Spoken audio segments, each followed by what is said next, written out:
Gaganyaan machine ద్వారా అంతరిక్ష రంగంలో చరిత్ర సృష్టించేందుకు ఇస్రో సిద్దమవుతున్న వేళ అంతరిక్ష ప్రయోగాల్లో సవాళ్లపై వ్యోమగామి శుభాంశు శుక్లా ఈటీవీ భారత్కు ప్రత్యేక ఇంటర్వ్యూ ఇచ్చారు. అంతర్జాతీయ అంతరిక్ష కేంద్రంలో 18 రోజులు గడిపిన అనుభవంతో ఈ ప్రయోగాల్లోని వాస్తవికత, సవాళ్లు, భవిష్యత్తు ప్రణాళికలను విశ్లేషించారు. అంతరిక్ష యాత్రలోని తన అనుభవాలను పంచుకున్నారు.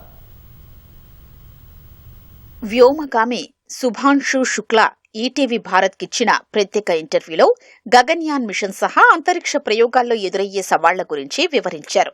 అంతరిక్ష యాత్ర వ్యోమగామికి చెందింది మాత్రమే కాదని, ఇది భూమిపై ఉన్న వందలాది మంది శాస్త్రవేత్తల ఉమ్మడి కృషి ఫలితమని శుభాంశు శుక్లా తెలిపారు. సాధారణ శాటిలైట్ మిషన్ల కంటే మానవ సహిత యాత్రలో అత్యంత సంక్లిష్టమైనవిగా అభిప్రాయపడ్డారు. శాటిలైట్ ప్రయోగాలకు వన్ వే కమ్యూనికేషన్ ఉంటే సరిపోతుందని, అదే మానవ సహిత యాత్రలకు రెండు వైపుల నుంచి సమాచార మార్పిడి జరగడం అత్యంత కీలకమని తెలిపారు. నిరంతరం వ్యోమగాములతో చర్చిస్తూ వారి అనుభవాలు, ఇబ్బందుల్ని తెలుసుకోవాల్సి ఉంటుందన్నారు. భారత్ నిర్మించదలచిన అంతరిక్ష కేంద్రం BIS అందుబాటులోకొస్తే మిషన్ కంట్రోల్ సెంటర్లో ఏడాది పొడవునా రోజులో 24 గంటలు పనిచేయాల్సి ఉంటుందని స్పష్టం చేశారు. భవిష్యత్తులో చంద్రుడిపైకి మనుషుల్ని పంపే ఆర్టెమిస్ వంటి యాత్రలో మరింత సంక్లిష్టమైనవని శుభాంశు తెలిపారు. తాజాగా అమెరికా జరిపిన ఆర్టెమిస్ 2 ప్రయోగం శాస్త్రవేత్తలకు భవిష్యత్ ప్రయోగాలకు భరోసాగా నిలుస్తుందన్నారు.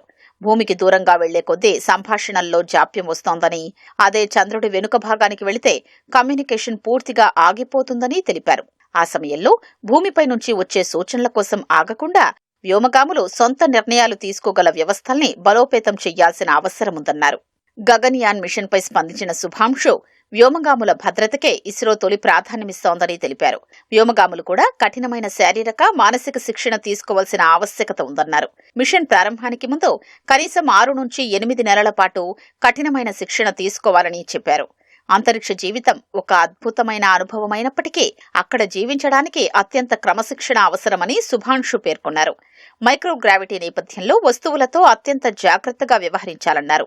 చిన్న పొరపాటు కూడా పెను ప్రమాదానికి దారితీస్తుందని శుభాంశు చెప్పారు.